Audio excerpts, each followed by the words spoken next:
Do pop filter work? That's what I want to find out this week. You see professionals use them all the time in studio environments, so they must do something besides from looking cool and professional. A pop shield or pop filter is an anti-pop noise protection for microphones, sometimes known as plosives. In phonetics, a stop, also known as a plosive, is an oral occlusive, a consonant in which the vocal tract is blocked so all airflow ceases. The occlusion may be done with the tongue, blade, or body, lips, or glottis.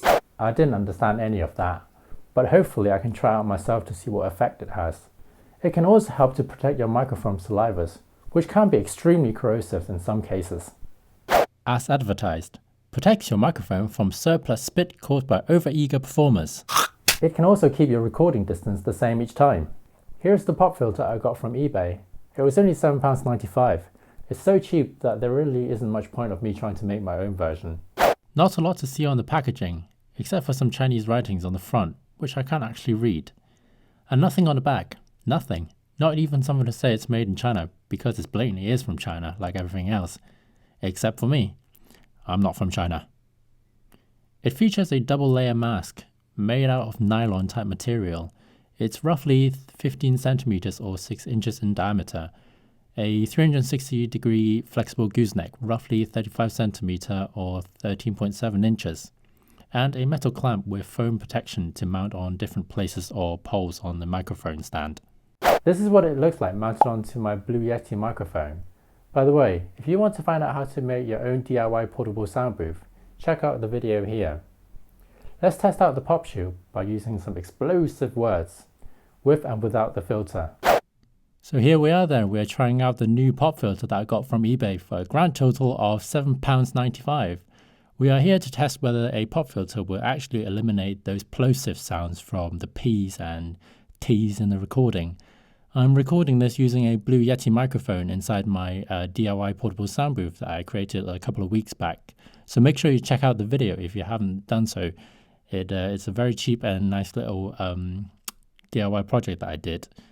So on the screen I can see the recording and it looks okay. It's not clipping or anything, but I don't know if it will actually make much of a difference, because when I've been using the microphone all this time, I've never really had the problem of clipping the sound with the plosives in the recording.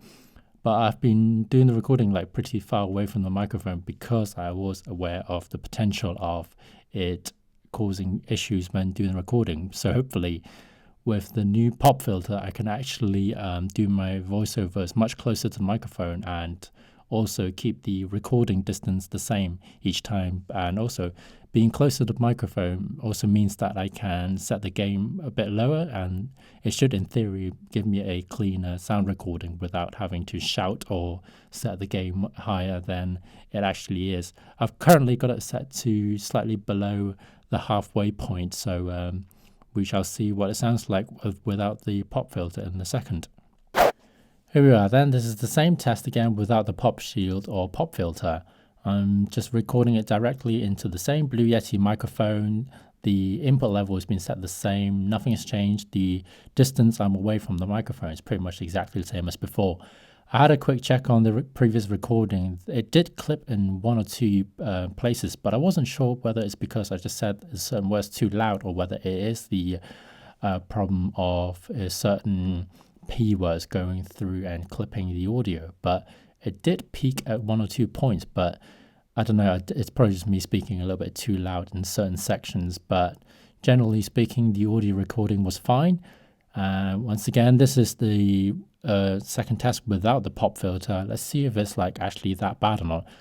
Also, the thing is, like, I'm not actually speaking that close to the microphone, but most people would do the recording with a slight little gap. I mean, I've got about like a width of my palm away from the microphone, which is the same as the previous recording with the pop filter. So I don't think you need to get that much closer to the microphone, but if this doesn't show up with any like significant or obvious like popping or clipping on the recording, then I don't really know like if I need the pop filter or not, but it's probably just nice to have anyway, like I said, for protecting the microphone from saliva and spits if I do speak a bit too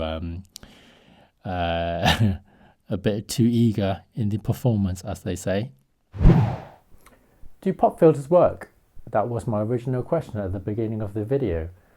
Well, I've checked the recording that I just did and comparing the two with and without the pop filter, and there doesn't really seem to be much difference between the two.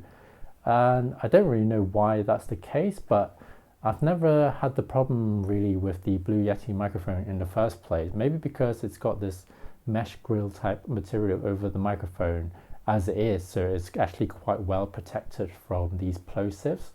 So it might work better with other microphones or where other people might actually need to have this pop shield filter. But in my instance with the Blue Yeti microphone, it made pretty much no difference with or without. So in my case, I might have wasted the £7.95, but hey, it still looks cool, and I'm sure it will still protect the microphone from the excess spit if I speak too enthusiastically when I'm too close to the microphone. So that's a plus, and like I said, it kind of looks cool and professional with the pop filter in front of the microphone, like I know what I'm doing. Not that I really do, but it looks kind of cool, so I guess I'll keep it since it didn't cost that much in the first place. Anyway, thanks for watching my video. As always, please comment, rate or subscribe so I know if I'm doing things right or not, and that will always encourage me to do more videos in the future. But yeah, thanks for watching my video. I'm Joe.